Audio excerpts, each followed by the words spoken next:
মনোযোগ সহকারে শুনো। আউযু বিল্লাহি মিনাশ শাইতানির রাজিম। বিসমিল্লাহির রহমানির রহিম। হযরত হুযায়ফা রাদিয়াল্লাহু তাআলা আনহু হইতে হাদিসটি বর্ণিত আছে। হযরত হুযায়ফা রাদিয়াল্লাহু তাআলা আনহু হইতে হাদিসটি বর্ণিত আছে। রাসূল পাক সাল্লাল্লাহু আলাইহি ওয়াসাল্লাম ইরশাদ করিতেছেন, রাসূল পাক সাল্লাল্লাহু আলাইহি ওয়াসাল্লাম ইরশাদ করিয়াছেন, মানুষের স্ত্রী, মাল, আওলাদ এবং প্রতিবেশীর সম্পর্কিত হুকুম পালনে যে ত্রুটি, বিচ্যুতি ও গুনাহ হয়। রাসূল সাল্লাল্লাহু আলাইহি ওয়াসাল্লাম কি বলছেন? রাসূল পাক সাল্লাল্লাহু আলাইহি ওয়াসাল্লাম ইরশাদ করিয়াছেন, মানুষের স্ত্রী, মাল, আওলাদ মানে সন্তান এবং প্রতিবেশী সম্পর্কিত যে হুকুমগুলি আল্লাহ পাক করেছে, তাতে যে সমস্ত ত্রুটি বিচ্যুতি মানে কমি কোতায় হয় বা ভুল ত্রুটি হয় বা এদের হক আদায়ে যদি কোনো রকম ত্রুটি হয়, তাহলে বা এ সমস্ত বিষয়ে যে সমস্ত গুনাহ হয়, সেই সমস্ত গুনার কাফফারা মানে সেগুলো শোধ করা, সেগুলো পরিশোধ করা হয় কিভাবে? নামাজ আদায় করা, সাদকা করা এবং আমর বিল মারুফ ও নাহি আনিল মুনকার উহার কাফফারা হইয়া যায়। বুখারী শরীফের হাদিস।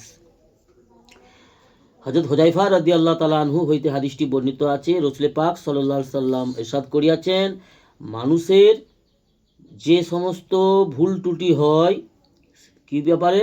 স্ত্রী, মাল, আওলাদ এবং প্রতিবেশীদের সম্পর্কিত যে হুকুম রয়েছে আল্লাহর, নিজের স্ত্রীর সঙ্গে আচরণ, ব্যবহার এবং মাল, সম্পদ এবং আওলাদ, সন্তানদের ব্যাপারে এবং প্রতিবেশী সম্পর্কিত যে আল্লাহর হুকুম রয়েছে, সেই ব্যাপারে যদি ত্রুটি হয়, বিচ্যুতি হয়, ভুলভ্রান্তি হয়, গুনাহ হয়, সে সমস্ত জিনিসগুলো কাফফারা হবে নফল ইবাদত এবং সাদকা, আমর বিল মারুফ মানে মানুষকে সৎ কাজে আদেশ করা, নেকির পথে, আল্লাহর পথে ডাকা, আহ্বান করা, আর নাহি আনিল মুনকার অর্থাৎ মানুষকে অসৎ কাজ থেকে রোকা, অন্যায়ের কাজ থেকে বাধা প্রদান করা, ভ্রান্তির পথে, ভুল পথে মানুষকে বাধা দেওয়া। এই সমস্ত কাজগুলোর দ্বারাই এই যে ত্রুটি বিচ্যুতি হয় সংসারের কাজে, ছোট যে সে সমস্ত গুনাহগুলোকে আল্লাহ পাক মাফ করে দেয় এই সমস্ত নেকির কাজের মাধ্যমে। বুঝেছো? এসব কাফফারা হইয়া যায়। বুখারী শরীফের হাদিস। বুঝে গেল? তাহলে আমাদেরকে কি করতে হবে? সংসার জীবনে প্রত্যেকটা পুরুষেরই, আমরা যেহেতু পুরুষ, এই হাদিসটা পুরুষদের ব্যাপারে, ঠিক আছে? এটা পুরুষদের ব্যাপারে। সংসার জীবনে অনেক ভ্রান্তি হয়, অনেক ভুল হয়, অনেক সময় নিজের স্ত্রীর বা ছেলের বা পাড়া প্রতিবেশীর মানুষের হক থাকে অনেক কিছু, সেগুলো আমরা হয়তো দিতে অক্ষম হই বা দিতে চাই না, বা অনেক সময় দেওয়ার ব্যাপারে ভুল ত্রুটি হয়, যতটা দেওয়ার প্রয়োজন ততটা দিতে পারি না, বা প্রতিবেশীদের সঙ্গে যেইভাবে আচরণ করা দরকার, তাদের সাহায্য সহযোগিতা করা দরকার, তাদের ব্যাপারে সেগুলো আমরা হয়তো পারি না, বা হয়তো পারি, যতটা পারি যতটা দরকার ততটা করতে পারি না। তো এই সমস্ত বিষয়গুলো কাফফারা হবে, মানে এই সমস্ত গুনাহের কাফফারা আল্লাহ মাফ করবে, মাগফিরাত কিভাবে হবে? না, বেশি বেশি নফল ইবাদত করো, সাদকা করো, অসহায় গরিব দুঃখীদেরকে, অসহায়দেরকে, যারা মজলুম অসহায় তাদের সাহায্য করো, এবং মানুষকে দ্বীন ইসলামের পথে, নেকির পথে, আল্লাহর পথে ডাকো, আহ্বান করো, আর গুনাহের পথ থেকে নিষেধ করো, বাধা প্রদান করো অন্যায়ের পথ থেকে।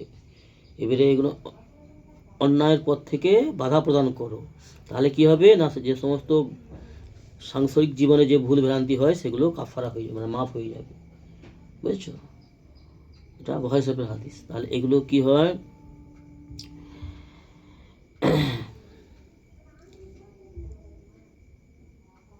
মানুষকে আল্লাহর পথে আমাদেরকে ডাকতেই হবে। কেন? আমরা হচ্ছি উম্মতে মুহাম্মাদি। এরা সবসময় মাথায় রাখতে হবে আমাদেরকে।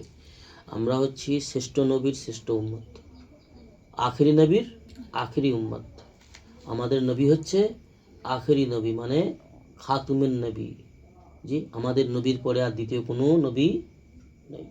তবে আমাদের নবীর পরে নবীর উম্মতের মধ্যে রাসূল হাসামি বলে গেছেন যে আমার পরে, আমি চলে যাওয়ার পরে আর কোনো নবী আসবে না, কিন্তু 30 জন ব্যক্তি এমন হবে, তার মধ্যে নারীও আছে, নিজেরা নবী বলে দাবি করবে।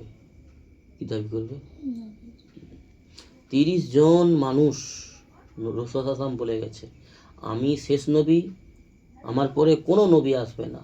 যদি নবী আসতো তাহলে উমর রাদিয়াল্লাহু তাআলা আনহুর মধ্যে সে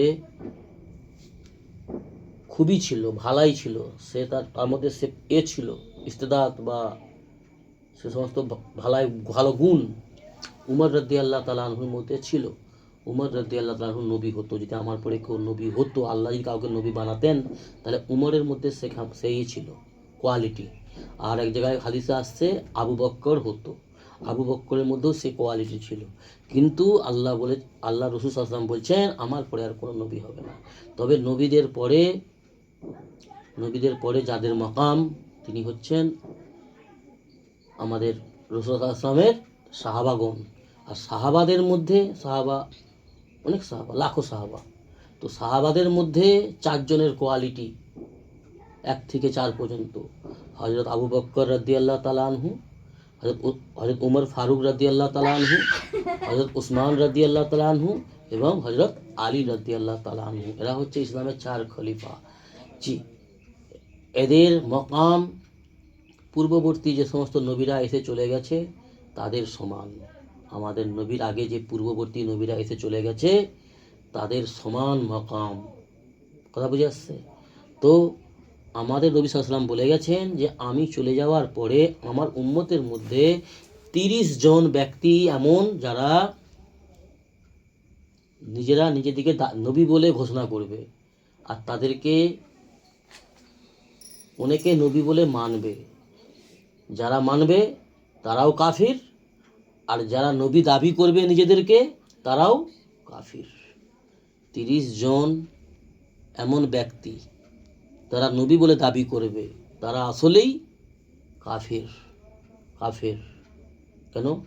তারা শেষ নবীকে নবী মানেনি, তারা মানুষকে ধোঁকা দেওয়ার জন্য তারা নিজেদেরকে নবী দাবি করবে। ঠিক আছে? আর তাদেরকে যারা ফলো করবে, তাদের কথা যারা মেনে নেবে, বা তাদেরকে যারা অ্যাকসেপ্ট করে দেবে, সম্মান দেবে, তারাও কাফির। তাদের মধ্যে 30 জনের মধ্যে আবার কি বলছে, 27 জন দাবি করেও নিয়েছে আজ পর্যন্ত। কথা বুঝে আসছে? 27 জন আজ পর্যন্ত, রাসূল সাল্লাল্লাহু আলাইহি ওয়াসাল্লাম চলে যাওয়ার পর থেকে নিয়ে আজ পর্যন্ত 2025 সাল চলছে। কথা বুঝে আসছে? আর রাসূল সাল্লাল্লাহু আলাইহি ওয়াসাল্লাম দুনিয়া থেকে বিদায় নিয়ে চলে গেছে আজ প্রায় 1477 বছর। 1477 বছর দুনিয়া থেকে পর্দা নিয়ে আল্লাহ রব্বুল আলামিনের কাছে দুনিয়া চলে গেছে আমাদের রাসূল সাল্লাল্লাহু আলাইহি ওয়াসাল্লাম, আখেরি নবী। তো তার এই 1477 বা 78 বছরের মধ্যে 27 জন দাবি করেও নিয়েছে, আর তারা জলিল হয়ে, অপমানিত হয়ে, শয়তানের মতন মরেওছে তারা, কিন্তু এখনো জনদিনেক বাকি আছে তারা দাবি করবে। তো রাসূল সাল্লাল্লাহু আলাইহি ওয়াসাল্লাম এতটাই বলেছে যে আমার উম্মতের মধ্যে 2 জন ব্যক্তি আসবে, যারা আমার উম্মত হয়ে আসবে। 2 জন নবী আসবে, কিন্তু তারা আমার উম্মত হয়ে আসবে, তারা নবী হয়ে আসবে না। একজন হচ্ছে ঈসা ইবনে মারিয়াম, ঈসা আলাইহিস সালাম। যেহেতু তিনি দুনিয়া থেকে এখনো বিদায় নেয়নি, মানে মৃত্যুবরণ করেননি, তার হায়াত এখনো বাকি আছে, তিনি দ্বিতীয় আসমানে আছে আল্লাহর হুকুমে, আল্লাহ তাকে উঠিয়ে নিয়েছিল। তিনি আসবেন উম্মতে মুহাম্মাদি হয়ে। আর একজন আসবেন, তিনি হচ্ছে মেহেদি আলাইহিস সালাম। কে আসবে? মেহেদি আলাইহিস সালাম আসবেন, তিনি আসবেন। বা আরো হয়তো আসতে পারে অনেকে, অন্যান্য নবী অনেক জায়গায় অনেক আলেমালামারা বলে, তো তারা নবী হয়ে আসবে না, শেষ নবীর উম্মত হয়ে আসবে। জি, কথা বুঝে আসছে? জি, আল্লাহ আমাদের দিন ইসলামকে সহিভাবে বুঝার এবং দিন ইসলাম মোতাবিক জীবন অতিবাহিত করার তৌফিক দান করুন। আল্লাহর হুকুমগুলোকে সঠিকভাবে জানার আর রাসূলুল্লাহ সাল্লাল্লাহু আলাইহি ওয়াসাল্লামের সুন্নত তরিকায় আমল করার তৌফিক দান করুন। আল্লাহুম্মা আমিন। সুবহানাল্লাহি ওয়া বিহামদিহি, সুবহানাকাল্লাহুম্মা ওয়া বিহামদিকা।